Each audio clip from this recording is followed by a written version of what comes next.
right. Welcome back, ladies and gentlemen, to the GSL Up and Down matches. I am Moltrap. I am here with Doa. That's right. Hi, I'm both, Doa. That's him. That's Moltrap. We're both here. We are. To witness history in the making. Yeah. We are here to see who goes up to Code S or stays in Code S, and who is going to fall down into Code A to possibly be eliminated from the GSL altogether in the next Code A season. A bit dangerous because it is a dangerous situation. Those first rounds, man. If you get knocked out there, you have to go through the Code A qualifiers again, which is pretty brutal. It's like walking on coals while like eagles swoop down and peck at you in the snow. Yeah, but the coals are still hot. That's pretty much exactly what it's like. Yeah. And having done that myself, I can attest to the difficulty of that kind of situation. You've done a lot of crazy things. I've done a lot. He was tell me about, or tell them about what you told me. Let's do that later. Actually, let's talk about the players first. And here's our first player, MVP Violet. I think a very impressive Zerg player, finally falling to MVP. There's no shame in that. Nope. 4 wins, 2 losses in Code A. And look at that. Playing against Yu-Gi-Oh!, another Zerg player, so he's got some good ZVZ wins under his belt. He also beat Ace, too, which I think is a very good Protoss player. Yeah. He didn't perform that well in Code A, but Violet played so well. I mean, he's definitely one of those Zergs that's coming up. He's a former Warcraft 3 pro. Yeah. Took down some bigger names in the qualifiers to get into Code A. And here's our next player. It's ZeNEXKyrix, a long-time GSL player. He's at 15 and 15. Ooh, so today's going to decide if he's going to have a winning or losing record in the GSL. That's exciting. Now, he did lose to Lysira, but then again... Yeah, but who doesn't? Yeah. Except and for SC. He did try, like, crazy 9-pool cheeses. Yeah. Both yeah, that games. was kind of... Actually, that was really disappointing, and actually. Here's our third player, OGS The Wind. Coach for OGS. 12 and 13 losses, has been around GSL for a long time as well. Lost recently to San, MC, and Supernova. Been around StarCraft for a long time as well, for that matter. Certainly has.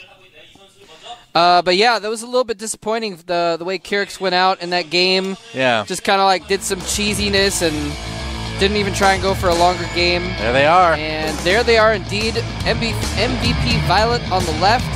The Warcraft 3 pro, formerly an Orc player. And ZeNEXKyrix, who actually has a style of ZVT named after him for pioneering and championing the mass Baneling, the high economy Baneling aggression, as Artosis calls it. He was really one of the first people to really make that work. Yeah. In high-profile matches. And it took Marine King control to counter that style. Which is not something that many people can accomplish. Now, we are going to get into Game 1 here in just a moment on Zelnog Caverns. It is going to be a Zerg versus Zerg matchup, and I'm very anxious to see how it goes. Both players, very, very good players. I'd say Violet probably has the edge in this matchup, to be honest, but let's find out here at the GSL Up and Down matches.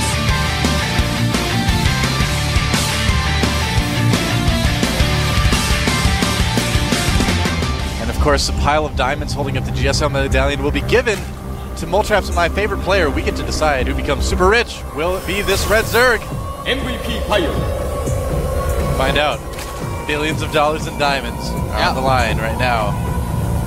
People didn't know that that was part of the Up and Down matches. Yeah.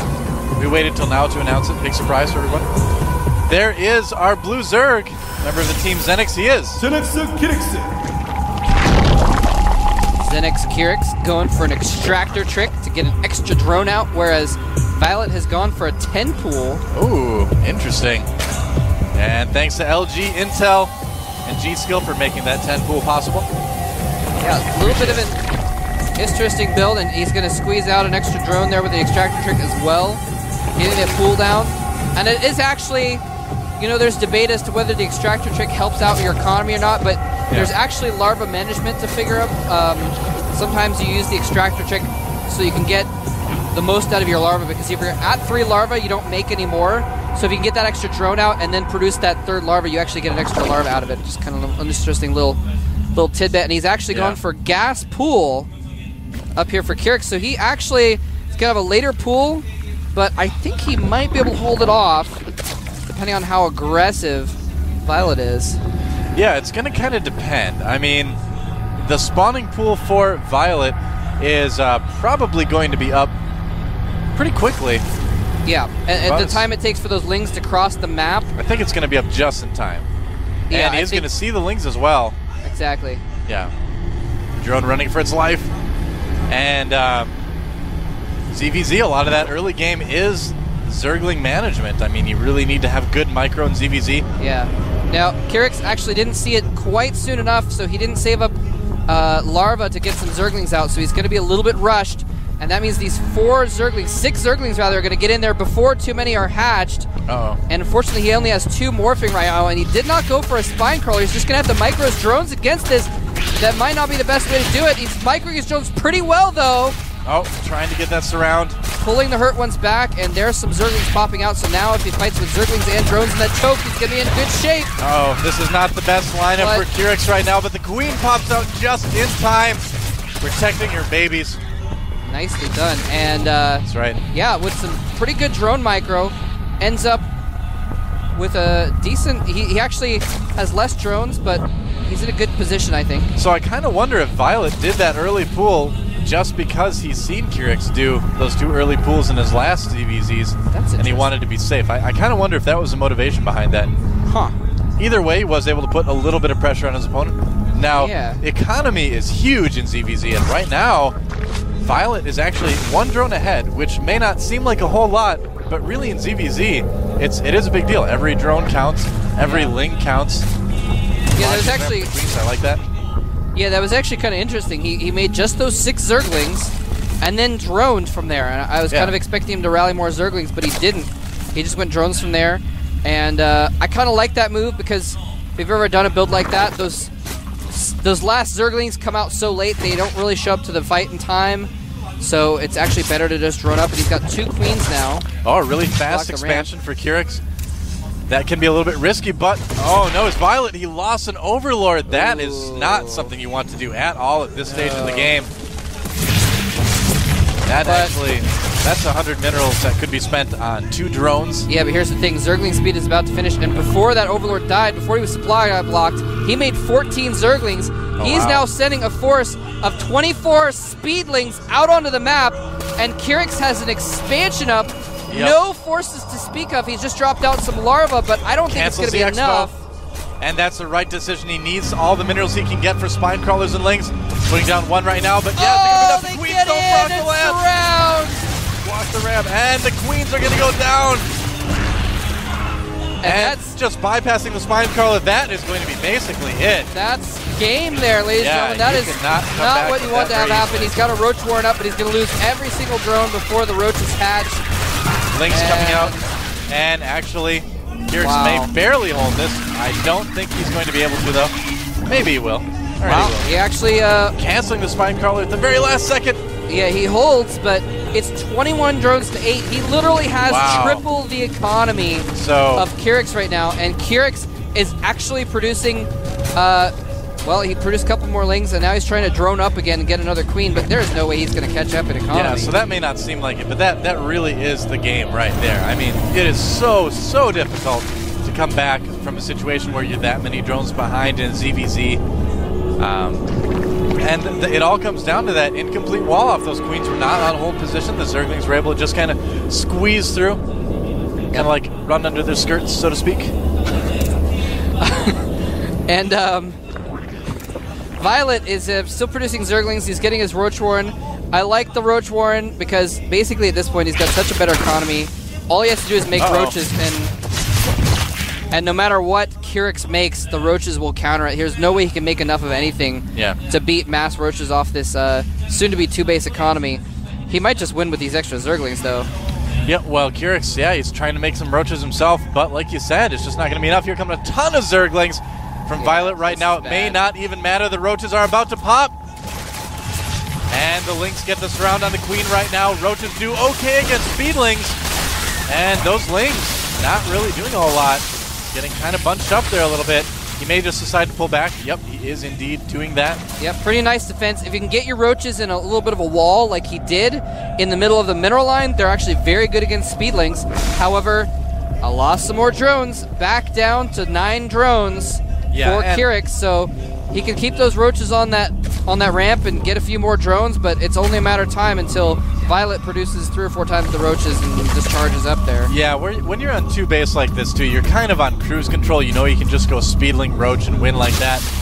So right now, I'm thinking Kyrix may actually try to expand. He is saving up some minerals, but yeah, he just doesn't have the economy. It's going to be tough. It's kind of a slow death. Well, at this point, Violet only has double the economy instead of triple of Kyrix. That's true. So he's sort of catching up in a not really catching up sense. Roach is keeping him safe for the meantime. They are able to block off that ramp. It's going to make it tough for Lynx to run by. Oh, this is it. 10 roaches are about to hatch. For Violet, he's going to have over a dozen. Yep. He's already got a bunch of speedlings out on the map. And he's got pretty much more roaches than Kyrix has roaches and drones combined. Yep. At this point. Actually, not literally, but he's going to charge these roaches up the map, rally speedlings. And by the way, the reason you do that, the reason why you hear people say that is because the speedlings are so fast, they actually catch up to the roach army and are able to engage at the same time since the roaches slowly cross the map. So anyway, it's going to be roaches. About 20 more lings are going to join in, and we're going to see a little bit of a slaughter, and Kyrix leave the game momentarily, but let's see if he can at least go out with a bang. Oh yeah, all those lings combined with the roaches, even despite the concave. There's the GG. There's the GG. Violet making a pretty quick game 1. Yep. Pretty good. Played it pretty well. Got that very early pool, put on the pressure with only 6 Zerglings, did a little damage, droned up, turtled, got some drones, and then just won the econ game with a mass Zergling attack that Kyrix did not expect. He's like, oh, we're going to play macro? You're going to turtle and get 2 queens on your ramp and a spine crawler? Well, you're obviously droning up if you're playing so defensively, so I'll get an expansion, and then, whoa, Infinity Zerglings. That's right. That's what I heard him say that in the booth. I was like, hear it all the way from there. Oh, yeah. Infinity Zerglings. That's what he said. That's what he said. So Kyrix loses game 1, and I'm not terribly surprised. No offense to the guy. He's a great player, but he's not nearly as great as Violet. Well, and he hasn't been on his game in the last couple seasons. Yeah, I think Violet's ZVZ is better than Kyrix's ZVZ. Yeah. But then again, I mean, it could go anyone's way. I mean, yeah, it's only game 1. Any given Wednesday, right? That's what they say about StarCraft. Kyrix could very easily do a cheesy all-in in game 2 and actually win. Well, I think I'm sorry. I shouldn't. So mean. I'm just so disappointed in the double all-ins from Don't make Moltrap from mad. a series against Lucera. Anyway, we're going to see what happens in game 2. It's going to be on Tal'Darim Altar, a very large map. Yeah. We'll see how that plays out in this Zerg versus Zerg matchup here at the GSL. Very soon.